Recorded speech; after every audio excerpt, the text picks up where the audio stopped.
गुप्तवंश कुमार गुप्त प्रथम 415-455 ई।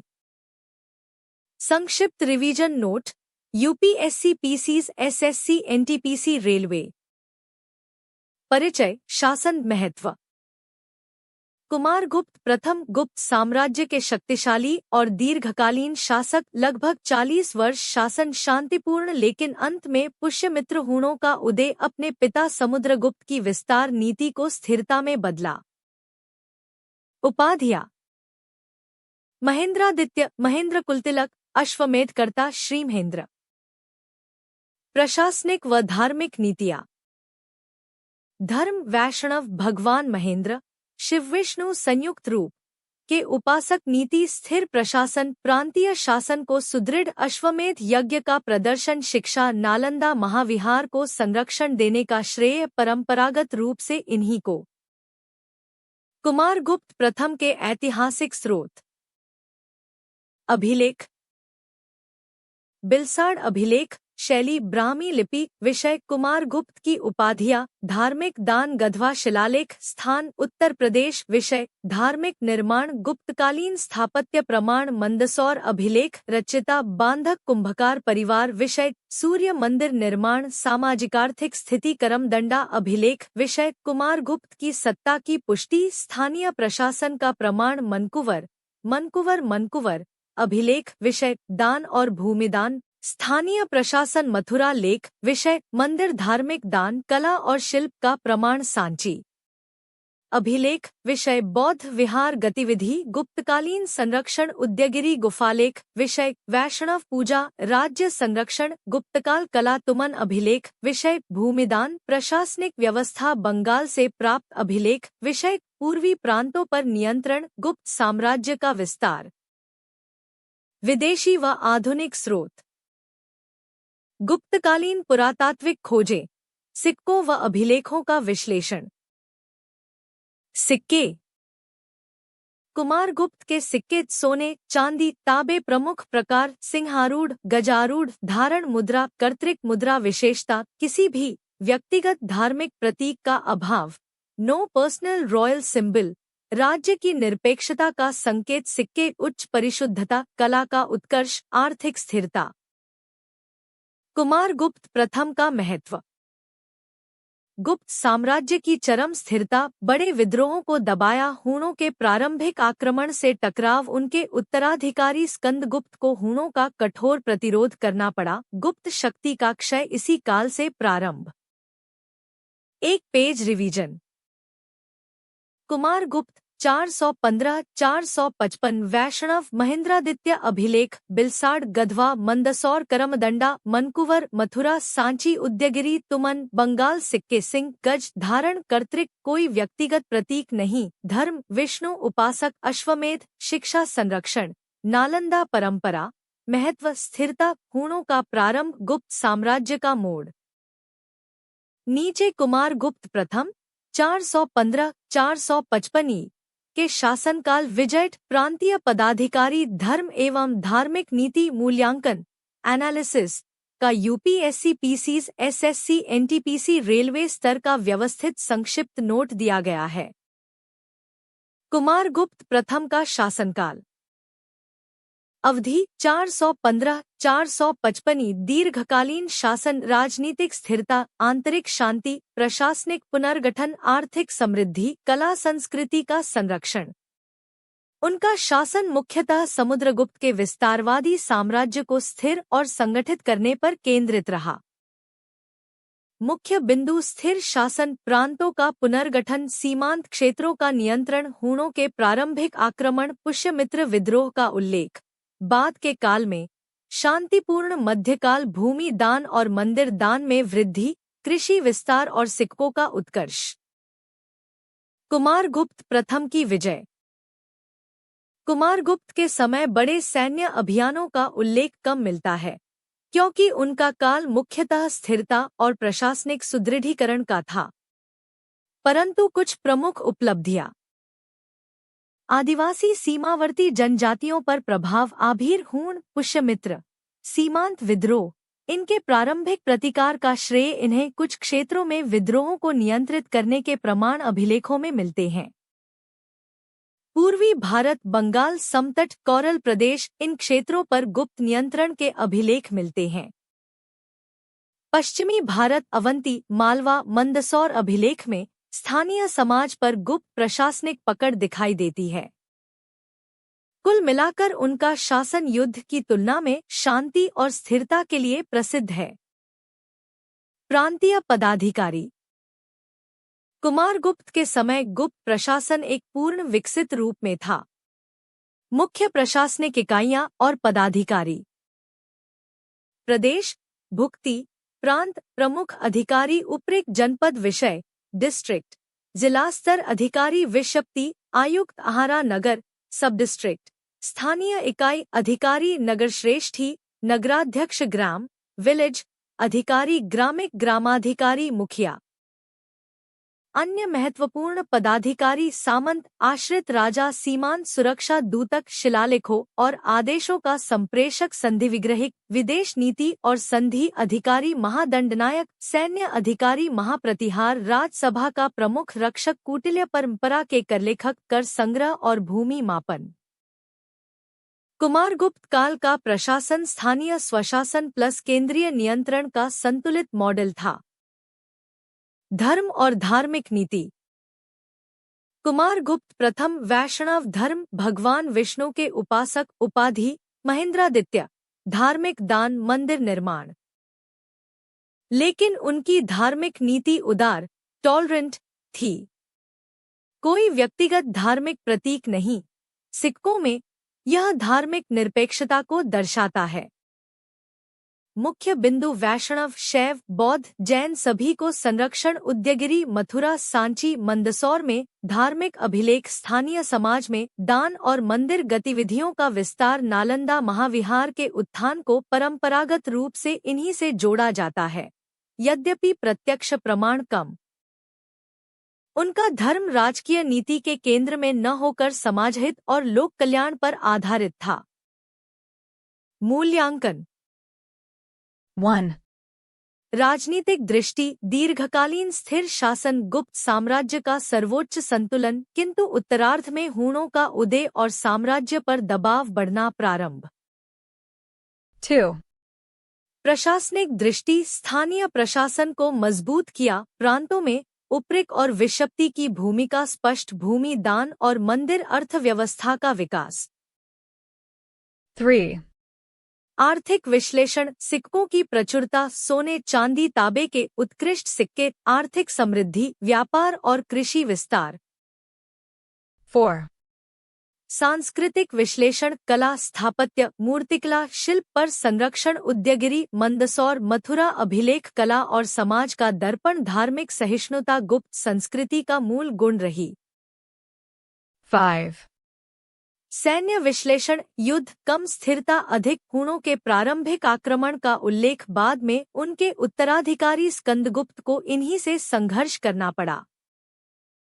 समग्र मूल्यांकन। कुमारगुप्त प्रथम स्थिरता, आर्थिक समृद्धि और धार्मिक सहिष्णुता के शासक थे। उनका शासन गुप्त साम्राज्य के स्वर्ण युग का स्थिर चरण माना जाता है। उनके बाद गुप्त साम्राज्य संक्रमण काल में प्रवेश करता है। Skandagupta Karmaditya 455-467 Complete chapter for UPSC PC's SSC NTPC Railway. प्रस्तावना। स्कंदगुप्त गुप्त साम्राज्य के अंतिम महान शासक माने जाते हैं। उनका शासनकाल राजनीतिक अस्थिरता, विदेशी आक्रमण और आंतरिक संकटों के बीच साम्राज्य की पुनर्स्थापना का काल था। उन्होंने स्वयं को कर्मादित्य, कर्म प्रधान, वीर, धर्मरक्षक कहा। हूणों पर उनकी विजय भारतीय इतिहास की निर्णायक घटनाओं में गिनी जाती है। उत्तराधिकार युद्ध। चंद्रगुप्त द्वितीय के बाद गुप्त साम्राज्य में उत्तराधिकार विवाद हुआ। भीतरी स्तंभलेख में स्पष्ट संकेत मिलता है कि स्कंदगुप्त ने प्रतिद्वंद्वी राजकुमारों, दावेदारों को हराकर सिंहासन ग्रहण किया। बिंदु आंतरिक कला शक्तियों का विभाजन, सैन्य संसाधनों पर दबाव। स्कंदगुप्त की सैन्य क्षमता और नेतृत्व ने व्यवस्था पुनः स्थापित की। यही संघर्ष आगे साम्राज्य की कमजोरी का बीज सिद्ध हुआ। शासनकाल 455-467 ई का स्वरूप। स्कंदगुप्त का शासन मुख्यतः 3 चरणों में बंटा समझा जाता है। प्रारंभिक चरण उत्तराधिकार युद्ध, प्रशासनिक नियंत्रण। मध्य चरण हूणों के भीषण आक्रमण, निर्णायक युद्ध। अंतिम चरण आर्थिक दबाव, स्थानीय विद्रोह, साम्राज्य का क्षय। आरंभ। उनका शासन एक सैन्य, आर्थिक और राजनीतिक संकट प्रबंधन का काल था। ऐतिहासिक स्रोत। गुप्त इतिहास में स्कंदगुप्त का विवरण मुख्यतः अभिलेखों और सिक्कों से प्राप्त है। जूनागढ़ अभिलेख, शुबंधु सुदर्शन झील पुनर्निर्माण, हूणों पर विजय, आर्थिक संकट। भीतरी स्तंभलेख, उत्तराधिकार संघर्ष, वीरता, राजसत्ता की पुष्टि। बिहार स्तंभलेख, प्रशासनिक दान, शासन स्थिरता, वैधता। कहाऊ स्तंभलेख, दान, धार्मिक सहिष्णुता, वैष्णव प्रभाव। सुपिया लेख, स्थानीय दान, शासकीय स्थिरता। गधवा शिलालेख, धार्मिक दान, स्थानीय प्रशासन। सिक्के सोने, चांदी, तांबा, सैन्य मुद्रा, सिंह मुद्रा, तीरकमान मुद्रा। इनसे आर्थिक कठिनाई और युद्धभार का संकेत मिलता है। हूण आक्रमण और स्कंदगुप्त की विजय। भारतीय इतिहास का सबसे महत्वपूर्ण अध्याय। हूण कौन थे? मध्य एशिया के आक्रमणकारी श्वेत हूण अत्यंत क्रूर, भारत की उत्तर पश्चिम सीमा पर भारी संकट। स्कंदगुप्त का सैन्य नेतृत्व। हूणों ने जब पश्चिमोत्तर भारत में भारी आक्रमण किया तो स्कंदगुप्त ने तीव्र पराक्रम, कठोर युद्ध, सीमाओं की रक्षा, भारतीय भूभाग को बचाया। जूनागढ़ अभिलेख में उल्लेख है, तीव्र पराक्रम से हूणों को परास्त किया। हूणों पर विजय का महत्व। गुप्त साम्राज्य बच गया, भारतीय संस्कृति सुरक्षित रही, परंतु युद्ध का आर्थिक भार अत्यंत भारी पड़ा। अन्य विजय। पुष्यमित्र विद्रोह दबाया, भीतरी स्तंभ में संकेत, पश्चिमी भारत, मालवा, सौराष्ट्र पुनः नियंत्रण, बंगाल समतट, शासन की स्थिरता। इन अभियानों ने यह सिद्ध किया कि स्कंदगुप्त केवल रक्षात्मक शासक नहीं, बल्कि सक्रिय सैन्य नेता थे। साम्राज्य ऊर्जा और विस्तार। स्कंदगुप्त के काल में साम्राज्य नए क्षेत्रों का विस्तार नहीं करता, बल्कि मौजूदा भूभाग को बचाने, नियंत्रण बनाए रखने, सुरक्षा मजबूत करने में लगा रहता है। उनकी नीति व्यावहारिक, संयमित, सैन्य प्राथमिकता आधारित। अभिलेखों व सिक्कों से प्राप्त आर्थिक स्थिति। अभिलेखों का संकेत। सुदर्शन झील के पुनर्निर्माण में सूखा, अकाल, विनाश का उल्लेख मिलता है। हूण युद्धों के कारण खजाने पर दबाव कर वृद्धि, दान में कमी। सिक्कों का स्पष्ट प्रमाण। स्कंदगुप्त के समय सोने के सिक्कों की शुद्धता कम होती है। यह गुप्त अर्थव्यवस्था के पतन का प्रारंभ है। शासन प्रबंधन। गुप्त प्रशासन स्कंदगुप्त के समय पूरी तरह सक्रिय रहा। केंद्र सम्राट, मंत्रिपरिषद, महाप्रतिहार, महादंडनायक, संधिविग्रहिक प्रांत, भुक्ति, उपरिक विषय, विषप्ति, आयुक्त, नगर, नगराध्यक्ष, नगरश्रेष्ठी, ग्राम, ग्रामिक, ग्राम प्रमुख। स्कंदगुप्त ने कठोर प्रशासन, सीमाओं की रक्षा, सेनाओं की पुनर्रचना, अत्यधिक अनुशासन लागू किया। युद्धकालीन प्रशासन की बेहतर मिसाल। लोक उपकारिता के कार्य। सबसे प्रसिद्ध सुदर्शन झील का पुनर्निर्माण। गुजरात में स्थित कृषि सिंचाई का मुख्य स्रोत भारी क्षति के बाद स्कंदगुप्त ने पुनर्निर्मित कराया। जूनागढ़ अभिलेख इसका विस्तृत विवरण देता है। अन्य भूमिदान, धार्मिक दान, स्थानीय समाज सहायता, पुनर्वास कार्य। धर्म व धार्मिक नीति। स्कंदगुप्त का व्यक्तिगत धर्म। वैष्णव विष्णु उपासक, वैष्णव प्रतीकों का प्रयोग। परंतु उनकी राज्य नीति। सहिष्णु, शैव, बौद्ध, जैन सभी पंथों को संरक्षण। कहाऊ स्तंभलेख धार्मिक दान का उत्तम उदाहरण। उन्होंने मंदिरों, धार्मिक केंद्रों, विद्वानों को भी संरक्षण दिया। युद्धकाल के बावजूद धार्मिक गतिविधियां नहीं रुकीं। अंतिम काल साम्राज्य का पतन प्रारंभ। स्कंदगुप्त के शासन के अंतिम वर्षों में युद्ध का आर्थिक दबाव, हूणों की पुनः हलचल, सीमांत क्षेत्रों का असंतोष, कर वृद्धि, स्थानीय आर्थिक संकट। अगले शासक पुरुगुप्त, नारसिंहगुप्त, बालादित्य हूणों का प्रभाव रोक नहीं पाए। इसलिए स्कंदगुप्त को गुप्त साम्राज्य का अंतिम महान नायक कहा जाता है। मूल्यांकन। राजनीतिक दृष्टि। स्कंदगुप्त की वीरता, संकट प्रबंधन, साम्राज्य रक्षा इतिहास में उच्च स्थान दिलाती है। सैन्य दृष्टि। हूण आक्रमण रोकना एक असाधारण विजय, कई सदियों तक भारतीय संस्कृति सुरक्षित रही। आर्थिक दृष्टि। युद्ध के भारी व्यय, खजाना कमजोर, सिक्कों की गिरावट, यह गुप्त साम्राज्य के पतन का निर्णायक कारण बना। सांस्कृतिक दृष्टि। युद्धकाल में भी दान, भवन, शिलालेख, जल व्यवस्था उनकी सांस्कृतिक समझ का प्रमाण। समग्र निष्कर्ष। स्कंदगुप्त एक योद्धा, संकट निवारक, साहसी, विद्वान, कर्तव्यनिष्ठ शासक।